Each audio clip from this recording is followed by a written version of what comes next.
Hello everyone and once again welcome to Umar Taskeer YouTube channel myself Umar Taskeer. Guys SEO course के इस particular video में हम लोग बात करने वाले हैं अबाउट सर्च कंसोल। गाइस हम लोग सर्च कंसोल का बेसिक जो है ना वो इस पर्टिकुलर वीडियो के अंदर कवर करेंगे। सबसे पहले तो हम लोग ये समझने वाले हैं कि आखिर हमें सर्च कंसोल की जरूरत क्यों पड़ती है एज एसईओ पर्सन। क्यों हम सर्च कंसोल के अंदर अपनी वेबसाइट को सबमिट करते हैं, ऐसी कौन सी प्रॉब्लम्स है जिनको गूगल सर्च कंसोल का टूल जो है वो सॉल्व करता है। इन सारी चीजों को डिस्कस करेंगे हम लोग इस पर्टिकुलर वीडियो के अंदर। गाइस ऐसा भी हो सकता था कि मैं डायरेक्टली शुरू करूं कि किस तरीके से हमें हमारी वेबसाइट को सबमिट करना है गूगल सर्च कंसोल के टूल के अंदर, बट वो स्टेप 2 हो जाता। अगर हमें अच्छे तरीके से गूगल सर्च कंसोल को समझना है तो हमें यह भी समझना पड़ेगा कि आखिर गूगल सर्च कंसोल की जरूरत क्यों पड़ी और किस तरीके से ये एसईओ पर्संस की हेल्प करता है। चलिए शुरू करते हैं और इन सब चीजों को बड़ी डिटेल में समझने की कोशिश करते हैं। तो गाइस सबसे पहले हम लोग इस चीज को समझते हैं कि why we submit website to search console. क्यों हमें हमारी वेबसाइट को सर्च कंसोल के अंदर सबमिट करना है। तो गाइस मैं मान के चलता हूं, देखो यहां पर हमारे पास हमारी वेबसाइट है और वेबसाइट को और आसान भाषा में यहां पर समझने की कोशिश करें तो हमारे पास हमारी वेबसाइट के अंदर डिफरेंट डिफरेंट वेब पेजेस है। ये एक वेब पेज 1 है, ये 2 है, ये एक वेब पेज 3 है और यहां पर अगर आप देखो तो ये वेब पेज 4 है। एक्चुअली हम चाहते क्या है कि ये जो गूगल का सर्च इंजन रिजल्ट पेज है ना, यहां पर हमारे वेब पेजेस से रिलेटेड अगर कोई क्वेरीज होती हैं तो फिर यहां पर हमारे वो वेब पेजेस जो है वो शो करे। यही हम चाहते हैं कि गूगल के फर्स्ट पेज में शो करे और धीरे धीरे जो है ना टॉप में शो करने लगे। This is what we want as SEO person या एज वेबसाइट ओनर। अब इसके लिए जो बेसिक प्रोसेस है वो होती क्या है कि जब गूगल का जो क्रॉलर है वो हमारी वेबसाइट के ऊपर आता है, हमारी वेबसाइट के ऊपर आने के बाद हमारी वेबसाइट को स्कैन करता है, दैट इज एक्चुअली हमारी वेबसाइट को क्रॉल करता है और क्रॉल करने के बाद हमारी वेबसाइट की जो इंफॉर्मेशन है उससे उसको समझ में आ जाता है कि ये वेबसाइट के जो डिफरेंट डिफरेंट पेजेस हैं वो किस टाइप के कंटेंट के ऊपर बेस्ड हैं। जैसे ये वाला हमारा पेज जो है लेट्स से वो स्पोर्ट्स कंटेंट के ऊपर है, ये वाला जो हमारा पेज है लेट्स से वो न्यूज़ कंटेंट के ऊपर है। तो ये सारे कंटेंट को रीड करने के बाद, स्कैन करने के बाद, क्रॉल करने के बाद क्रॉलर को समझ में आ जाता है कि ये पेज वेब पेज किस बारे में। तो जब उसे क्लैरिटी हो जाती है तो वो इस वेब पेज का एक इंडेक्स बना देता है अपने सर्वर के अंदर और इस वेब पेज को वो स्टोर कर लेता है। और आसान भाषा में समझो तो स्टोर कर लेता है इस तरीके से कि भाई ये वाला जो वेब पेज है ना ये स्पोर्ट्स से रिलेटेड। अब कोई अगर स्पोर्ट्स से रिलेटेड कोई क्वेरी करता है तो देयर आर हाई चांसेस कि हमारा जो वेब पेज है वो रैंक हो। यही प्रोसेस है।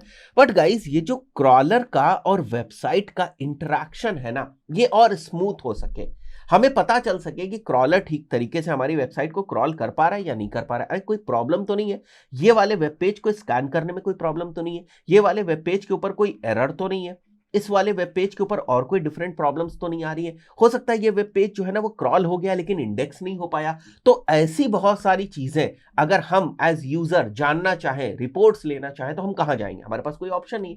इसलिए गूगल ने जो हमें टूल दिया हुआ है उसका नाम है गूगल सर्च कंसोल। तो गूगल बोलता है देखो भाई सबसे पहला काम तो आप ये करो कि अगर आपके पास कोई वेबसाइट है तो सबसे पहले उसको गूगल सर्च कंसोल में आप सबमिट कर दो। जैसे ही आप गूगल सर्च कंसोल के अंदर अपनी वेबसाइट को सबमिट करोगे इसका मतलब ये है कि आप गूगल के बॉट्स के साथ या क्रॉलर्स के साथ डायरेक्ट टच में आ गए, क्योंकि गूगल सर्च कंसोल तो गूगल का ही प्रोडक्ट है। अब ये गूगल का प्रोडक्ट है, अब इसके अंदर आपने अपनी वेबसाइट सबमिट कर दी। वेबसाइट सबमिट करने का सीधा सा मतलब आपने अपने यूआरएल सबमिट कर दिए। अब आपका एक कोई यूआरएल है abc/a, ये आपका कोई यूआरएल है। अब गूगल सर्च कंसोल के अंदर ये सबमिट है तो अब अगर क्रॉलर वहां से आएगा और आपके यूआरएल को क्रॉल करेगा, दैट इज एक्चुअली आपके पेज को क्रॉल करेगा और क्रॉल करने के बाद जो भी उसको इंफॉर्मेशन मिलेगी उसकी वो एक रिपोर्ट तो बनाएगा ना कि देखो भाई तुम्हारे पेज में ये प्रॉब्लम है, ये अच्छी चीज है, ये गड़बड़ चीज है, इसको ठीक करना पड़ेगा। तो वो जो रिपोर्ट्स हैं वो रिपोर्ट्स आपको दिखाएगा। तो कैसे दिखाएगा?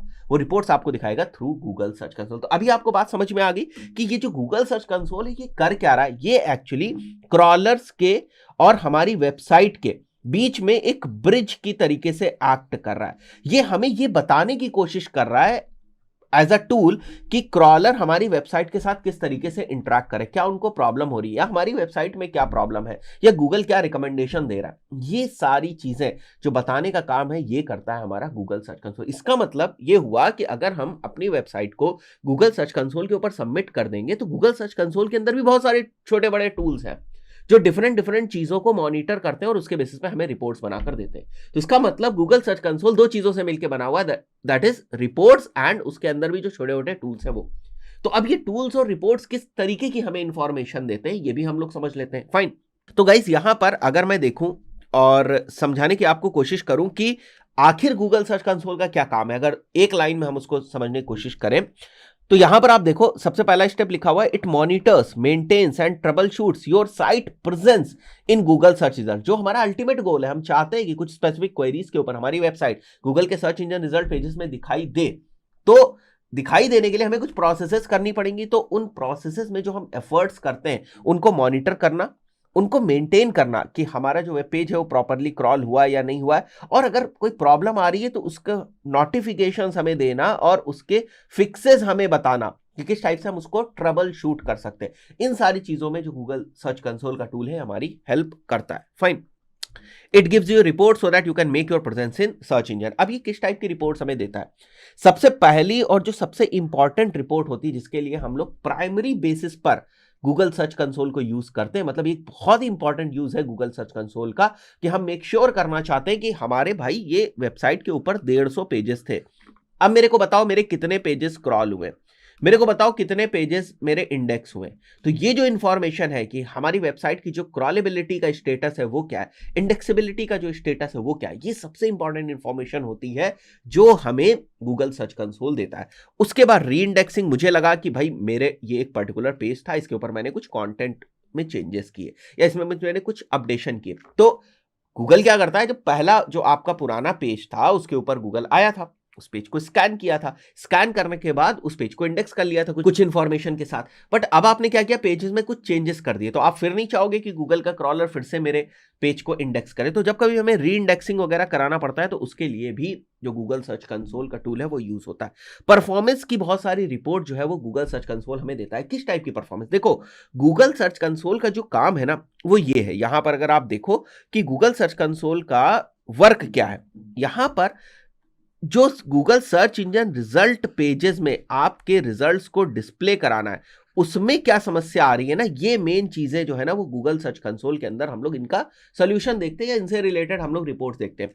तो Google search engine result page में कोई बंदा क्या क्वेरी कर रहा है, क्वेरी करने के बाद आपका कौन सा पेज दिखा, पेज दिखने के बाद उसके इंप्रेशंस कितने हुए, उसके बाद उसके ऊपर क्लिक्स कितने आए, कहां से क्लिक्स आ रहे, ये सारी जो इंफॉर्मेशन है it comes under the performance tab of Google search console. तो ये आपकी वेबसाइट की परफॉर्मेंस बताता है कहां पर, Google search engine result pages में। ऐसा मत समझना कि हमारी वेबसाइट की जो परफॉर्मेंस है वो यूजर्स हमारी वेबसाइट पे कैसा परफॉर्म कर रहे हैं ये बताता है गूगल सर्च कंसोल, ये बिल्कुल नहीं बताता है। यूजर का इंटरेक्शन आपकी वेबसाइट के ऊपर कैसा है ये गूगल सर्च कंसोल नहीं बताता है, कि यूजर किस लोकेशन से आया, ठीक है, यूजर ने आपकी वेबसाइट पे क्या किया, ये सारी रिपोर्ट्स आपको गूगल सर्च कंसोल नहीं देता है, सारी रिपोर्ट्स आपको गूगल एनालिटिक्स देता है। गूगल सर्च कंसोल का काम उतना ही है कि भाई साहब आपकी वेबसाइट या आपका वेब पेज, वेबसाइट भी नहीं, अगर मैं वेब पेज शब्द यूज करूं तो वो ज्यादा सही रहेगा, कि हमारा web page in Google search engine result page में कैसा परफॉर्म कर रहा है। कोई वेब पेज 10 बार दिखा, अच्छा 5 बार क्लिक्स आए, ओके, तो 10 इंप्रेशंस हुए, 5 क्लिक्स हुए, ये रिपोर्ट आपको मिलेगी। This is actually called as the performance report of your website in the Google search engine result page. Right, clear हो गया? तो ये वाली चीज भी हमें यहां पर मिलती है, ये वाली इंफॉर्मेशन भी हमें मिलती है। अगर कुछ स्पैमिंग हो रही है, ठीक है, कोई आपका जो पेज है उसके ऊपर अगर कोई मालवेयर वगैरह आ गया है, ठीक है, आपकी वेबसाइट के ऊपर मालवेयर वगैरह आ गया है, कुछ करप्ट हो गए अगर आपके पेजेस, तो ये सारी जो इंफॉर्मेशन है ये आपको मिलती है। ठीक है, लिटिल इंफॉर्मेशन अबाउट बैकलिंक्स, बहुत डिटेल्ड इंफॉर्मेशन तो नहीं मिलती है बैकलिंक्स की आपको गूगल सर्च कंसोल के अंदर, बट थोड़ी बहुत आपको इंफॉर्मेशन मिल जाती। बट फिर बैकलिंक्स की इंफॉर्मेशन के लिए हम लोग दूसरे जो पेड टूल्स वगैरह है उनको यूज कर लेते हैं। बहुत सारे फ्री टूल्स भी हैं जो कुछ ट्रायल वर्जन वगैरह के लिए यूज होते हैं, तो उनको हम लोग यूज कर लेते हैं और उनके थ्रू हम लोग बैकलिंक्स की जो रिपोर्ट है वो निकाल लेते हैं। एक्चुअली पेड टूल्स की तरफ हमें तभी जाना चाहिए जब हमारे पास कुछ ठीक ठाक प्रोजेक्ट्स हो या हमारे कुछ रिटर्न आ रहा हो उस वेबसाइट से। इनिशियली आपको पेड टूल की तरफ जाने की जरूरत नहीं है अनटिल अनलेस आपकी वेबसाइट बहुत बड़ी ना हो। अगर आपकी वेबसाइट बहुत बड़ी है, बहुत सारी सर्विसेज वगैरह आप ऑफर कर रहे हैं, उस पर्टिकुलर केस में तो आपको पेड टूल की तरफ जाना ही पड़ेगा, क्योंकि फिर वो सारी चीजें ना आपकी जो आपके नॉर्मल टूल्स होते हैं ना उनसे नहीं हो पाएंगी। उसके बाद ये साइट मैप्स को इंडेक्स वगैरह कराने में भी आपकी हेल्प करता है। सिक्योरिटी वगैरह से रिलेटेड बहुत सारी आपको अपडेट्स देता रहता है। तो आई बिलीव अभी आपको समझ में आ गया होगा कि ये सर्च कंसोल का पर्पस क्या था, क्यों सर्च कंसोल जैसा टूल जो है वो एग्जिस्ट करता है। और गाइस मैं बात कर रहा हूं actually Google search console tool के बारे में। ऐसा नहीं कि केवल गूगल के पास ही अपना सर्च कंसोल टूल है, जो भी दूसरे सर्च इंजन है, जैसे अगर मैं बात करूं बिंग, तो बिंग का भी अपना जो है वेबमास्टर्स टूल है, इसका पहले नाम जो है गूगल सर्च कंसोल का गूगल वेब मास्टर टूल ही था। तो बिंग के पास भी अपना बिंग कंसोल है, या बिंग सर्च कंसोल कह लो, या बिंग वेब मास्टर टूल कह लो आप, तो वो भी है।